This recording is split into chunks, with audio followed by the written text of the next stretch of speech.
Bismillahirrahmanirrahim. Assalamualaikum warahmatullahi wabarakatuh. Selamat siang teman-teman semuanya. Perkenalkan, nama saya Tifa Syahla Abdulwata selaku mahasiswa jurusan Bahasa dan Sastra Arab Fakultas Adab dan Humaniora UIN Syarif Hidayatullah Jakarta dari kelas 5A. Nah, untuk memenuhi salah satu mata kuliah ulangan akhir semester mata kuliah filologi, pada kesempatan kali ini kita akan membahas tentang manuskrip filologi dan digitalisasi itu sendiri. Nah, sebelum membahas tentang manuskrip filologi dan digitalisasi itu sendiri, kita melihat ke belakang bahwasannya Indonesia merupakan salah satu negara dengan pusat peradaban yang multikultural, dan tentunya tidak lepas dari saksi sejarah bisu yang turun-temurun menjadi heritage yang perlu kita pelajari dan perlu kita ilhami agar kita tahu dan mengenal bagaimana perjalanan suatu sejarah hingga sampai ke masa kini. Nah, mengingat pentingnya sejarah, maka mempelajari naskah atau manuskrip juga merupakan sebuah tindakan yang meningkatkan kecintaan terhadap kekayaan budaya Nusantara. Karena manuskrip sendiri merupakan salah satu objek atau saksi bisu ya. Melalui naskah ini kita dapat memahami dan mengerti sejarah bangsa kita dari masa lalu sampai masa kini. Secara fundamental, manuskrip adalah tulisan tangan asli yang berumur 50 tahun yang punya arti penting bagi peradaban, sejarah, kebudayaan, dan ilmu pengetahuan juga. Mempelajari manuskrip sendiri, di sini saya akan mengulik sekilas tentang buku filologi Indonesia, teori dan metodenya karya Profesor Oman Fatur Rahman yang merupakan guru besar filologi Indonesia. Nah, untuk teman-teman yang masih baru mempelajari filologi, wajib banget nih untuk membaca buku ini sebagai penghantarnya. Di sini juga dibahas tentang tahapan kritis naskah seperti inventarisasi, kodikologi, bahkan digitalisasi manuskrip.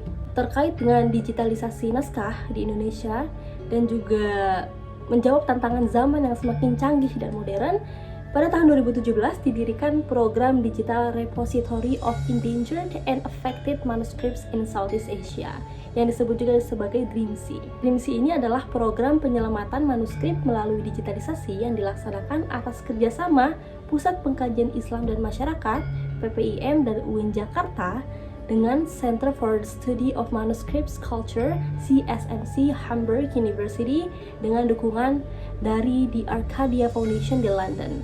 Yang pastinya dengan tujuan untuk melakukan digitalisasi manuskrip Asia Tenggara yang terancam punah dan juga memberikan akses terbuka melalui database yang berminat untuk mengkajinya. Pada 9 Oktober 2020 di salah satu video di channel Ngariksa terdapat video yang membahas tentang silsilah tarekat Syatariyah. Nah, kebanyakan di tarekat Syatariyah ini membicarakan tentang silsilah mursyid dengan muridnya, juga dijelaskan perkembangan tasawuf dari zaman ke zaman. Dalam organisasi tarekat itu ada tahap-tahapnya ya. Jadi pertama ada tahap baiat, yaitu kepatuhan kepada mursyidnya. Kemudian ada juga tahap ijazah, yaitu diijazahkan, disahkan bahwa murid ini sudah sah menjadi murid dari sang mursyid. Dan kemudian masuk dan resmi ke silsilah. Setelah itu bisa dianggap menjadi sufi. Kembali lagi kepada pembahasan video. Jadi di video ini membahas tentang tarekat Syatariyah. Nah, tarekat Syatariyah ini sangat terkenal di Indonesia karena membahas tentang jalur perkembangan Islam. Dan di salah satu kolofon manuskrip di Mindanao, jadi manuskrip ini ditemukan di Mindanao, salah satu baitnya itu terdapat tulisan yang dibaca, yaitu maka datang soal kepada fakir yang doif, Abdurrahman namanya, bawa nama negerinya, Syafi'i nama mazhabnya, dan Asy'ari nama i'tikadnya, juga Syatari nama tarekatnya. Itu mengapa tarekat Syatari terkenal di Indonesia dan disebut oleh Profesor Oman sebagai paket tarekat Nusantara dalam konteks Indonesia ya teman-teman. Singkatnya, jadi tarekat Syatariyah ini terdapat 4 jalur. Yang pertama itu jalur Syekh Abdul Rauf Al-Sinkili, kemudian jalur Ibrahim Al-Qurani, kemudian jalur Syekh Hasan Al-Ajami, dan jalur Syekh Saleh Khatib. Namun di pembahasan ini lebih dikhususkan pada jalur pertama, yaitu Syekh Abu Rauf Al-Sinkili. Jadi banyak sekali pembahasan yang dibahas di video channel Ngariksa ini, pertama dalam video tarekat Syatariyah yang membahas pada perkembangan Islam di Indonesia.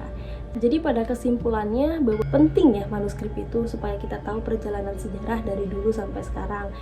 Klasik asyik, menatap masa depan, merawat masa silam, dan salam Ngariksa.